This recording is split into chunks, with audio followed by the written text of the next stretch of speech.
Okay, so we're going to concentrate on free body diagrams, which isolates the object. We're not going to concentrate today on force diagrams, because that's everything. When you move into lab tomorrow, there will be a couple situations that I have set up where you're going to have to make a force diagram for. So when you get to those, be sure you include everything.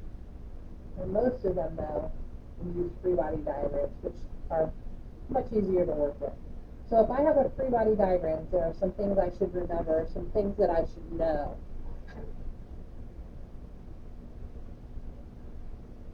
We actually use them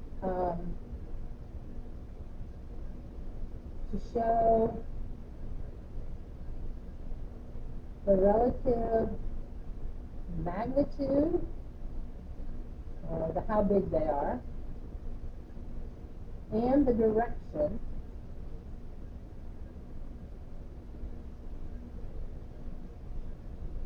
of the forces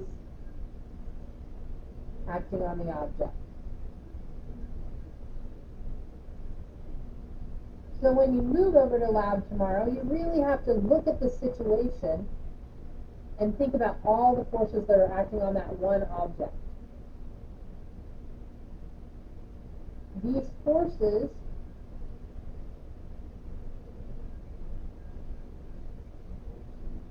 either cause a change in motion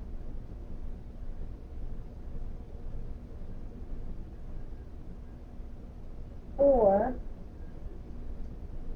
allow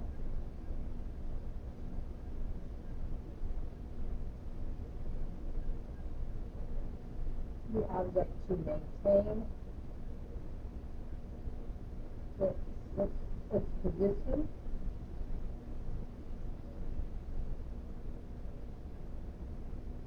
or motion.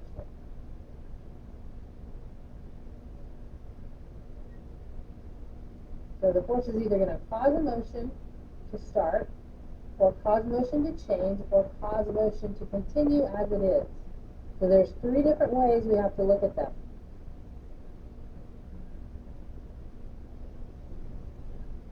In this particular diagram, it showed all the forces.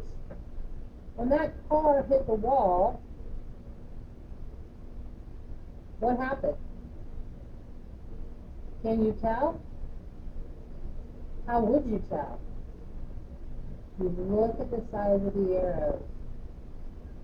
Do these arrows look equivalent? Look on your paper. Do they look to be the same size? I'm not going to make you measure them. Do they, Carter? So if they look to be the same size, what do? They cancel each other out, right? They're in equal but opposite directions. What does that mean the car did when it hit the wall? You should infer that it stopped by looking at the arrows. Okay?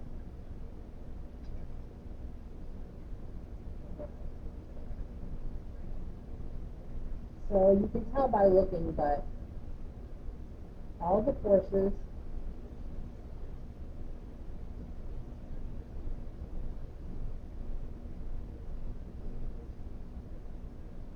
are shown as vectors.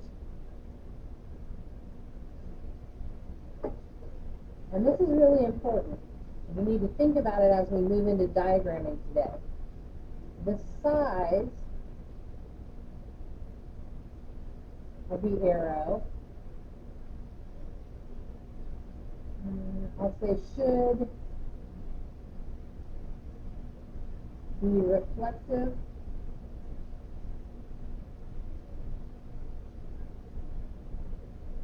of the magnitude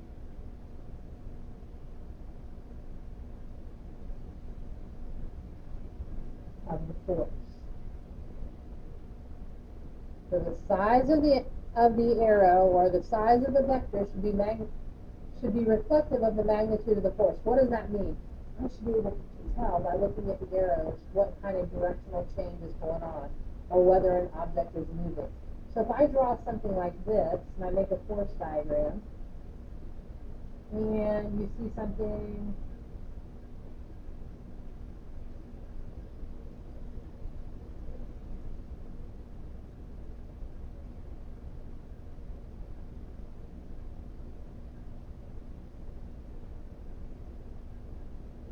like that, without any numbers being involved. I can ask you questions.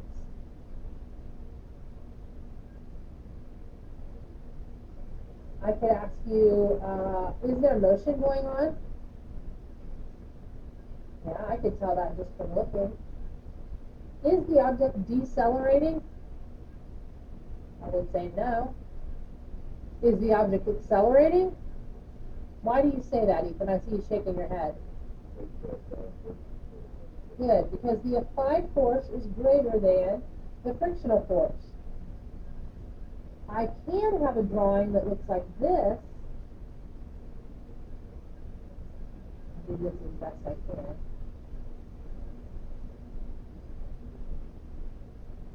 Okay.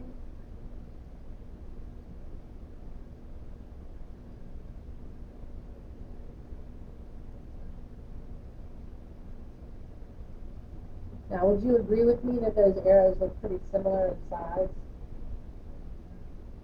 If you're told in the wording of the problem or the question that the velocity is constant, but friction is present, think about what I just said. Like, really stop and think about that. If the velocity is constant, but friction is present, if velocity is constant, is it slowing down?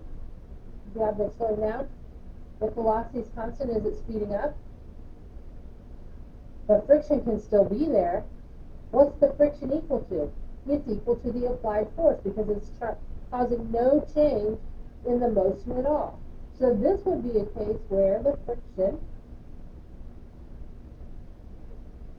is equal to the applied force.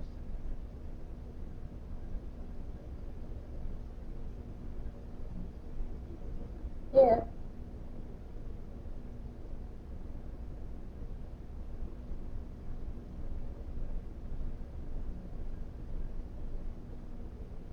the object is moving.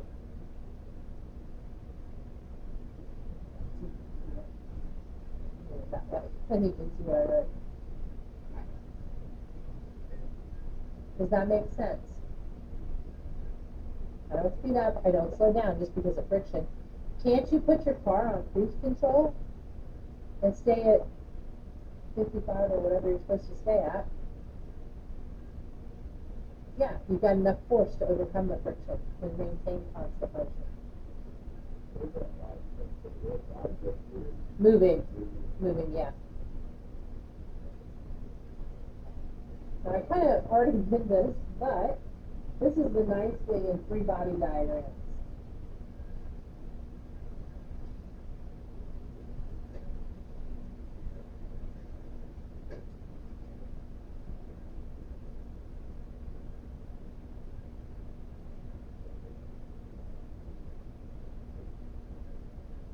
If I have a free body diagram, the object can be shown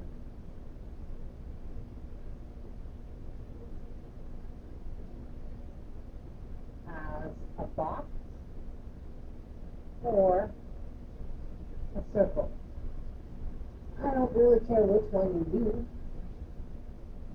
I tend to be like this.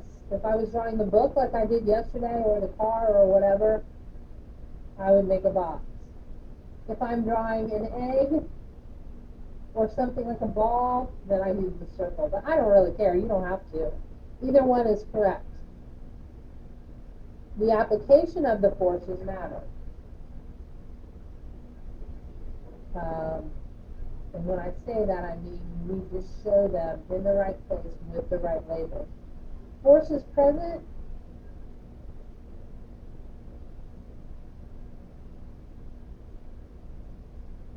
You can have anywhere from 1 to 4 forces on these diagrams. On a, I should say, on one object.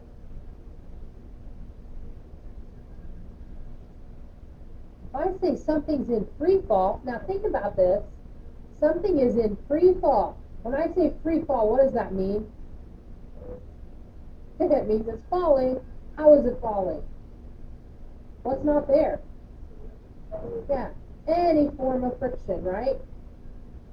If there's no form of friction and something's falling, Oh, I might have working on it.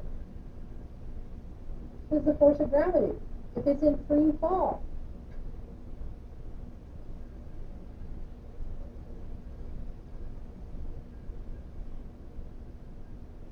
Free fall tells me there are no other forces. So this would say, I'll ask you a question about that.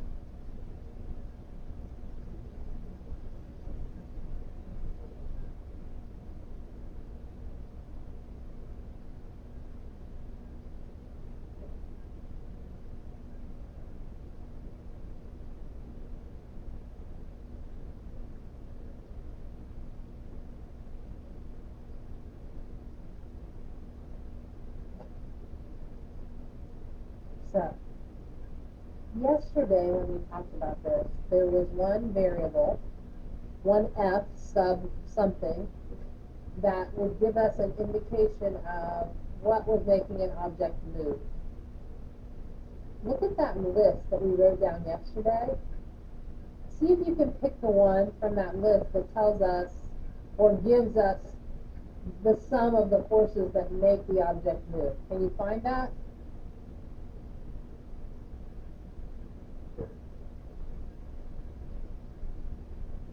We talked about it yesterday. I'm trying to remember if it's on the list without flipping through it. There should be a word that indicates like there's something left over. It is net. So if we talk about F net,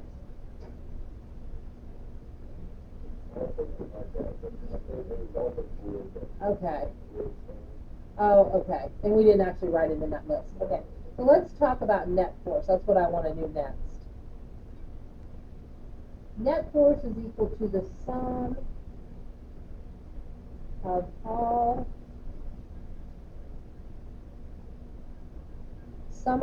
the forces, I'm going to say involved. The net? No.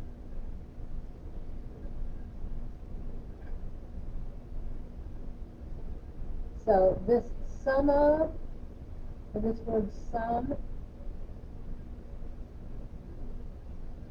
we use the Greek letter, and that's sigma, the Greek letter sigma, and it means the sum of.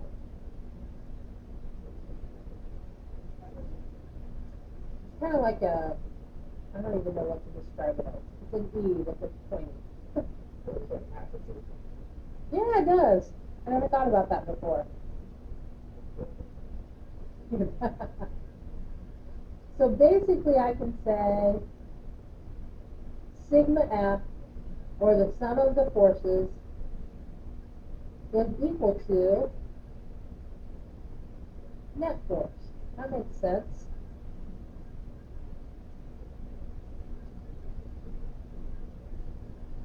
If you have a situation, we'll look at these different situations.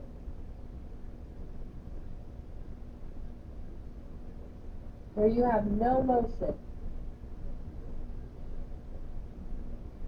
That could also mean constant velocity. I should say or constant velocity.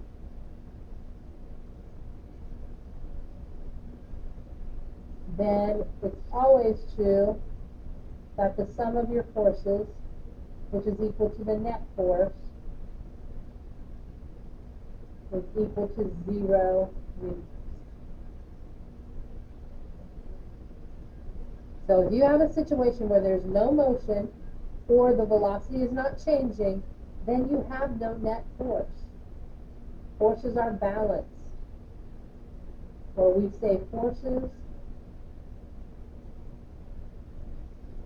are in equilibrium. That's what we learned that last year. It means balanced. Specifically, it's called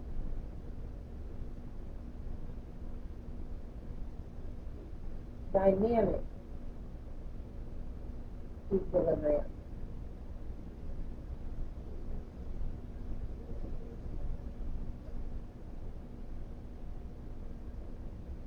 So when I have a net force that equals 0, whether I have motion or not, I call it dynamic equilibrium. because all my forces are balanced.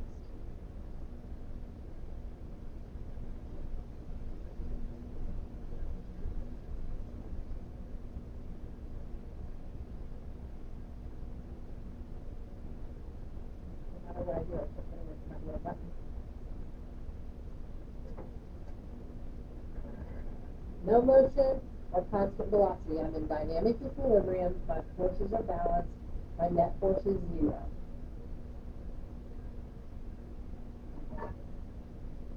If I say this, let's think about this. I say the sum of my forces, which equals my net force,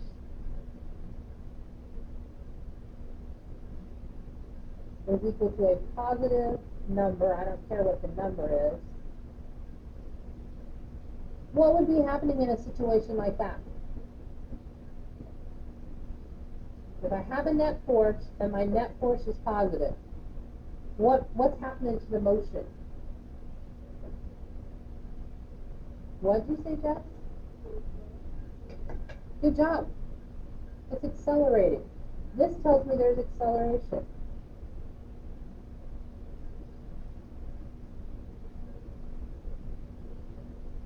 If I have the sum of my forces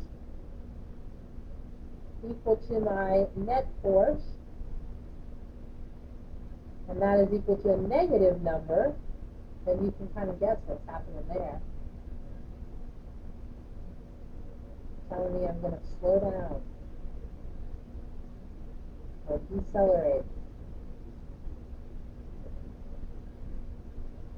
You can figure all of these things out by looking at the arrows.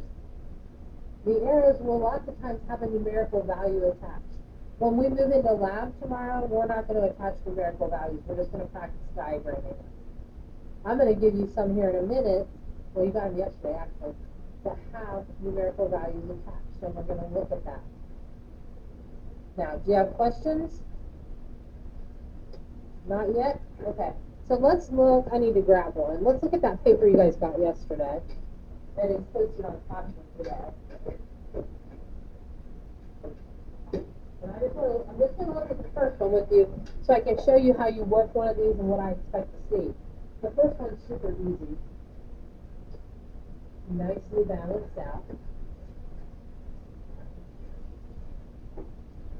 In these, you're being asked you're asked to look at the situation, and for each situation, I want you to determine the net force acting on the object. So if I look at the first one, and when we have arrows in both directions, we have to find our F net for the X direction, and we have to find our F net for the Y direction. So let's start with X. Like I said, this one's pretty simple, but I still have to show my work, so there's logic as to where it comes from. I have a rightward force of 5 newtons. Is right positive or negative? Okay, so I have a 5 Newton force plus, what do I have over here? I'm going west or going left. Yeah, plus a negative 5 newtons. So in this case, my net force in the X direction would be 0 newtons. Now we'll do the same thing with Y. And I have a positive 3 Newton force plus what?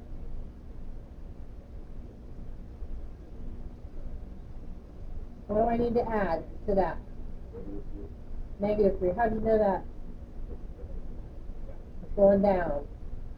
My arrow is going down. So here I have, in the Y direction, a 0 Newton force. Now I'm writing bigger than I really need to so you guys can see this. So then what I would have to show, and I'm going to put it up top, you can just continue on. I would need to show that my F net is equal to 0 newtons plus 0 newtons. So the sum, or my net force, is equal to 0 newtons for the total diagram. I could have asked you another question about that. Does that mean the object's not moving? No, not necessarily. It just means it's got constant motion. If one of them were larger than the other, then I would have some acceleration or deceleration in one way or the other. Okay? Now, what I'm going to do is I'm going to have you break into lab groups and work on these and talk about them while you're working on them. I'm going to put kind of a difficult one up on the board. I want you, in the space down here, I want you to diagram it and really think about it as you do the math when you get to that one. Okay? I think we should, oh yeah, we should be able to get fairly far along in this. So let's move, maybe I'll just put it up here. So, yeah, let's do that.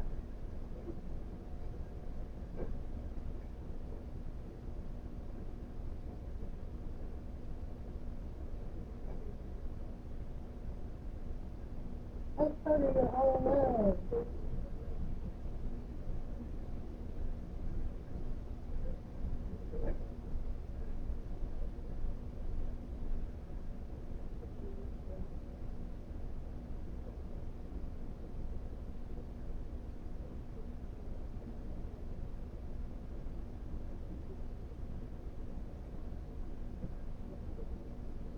So I want you to draw this one in below.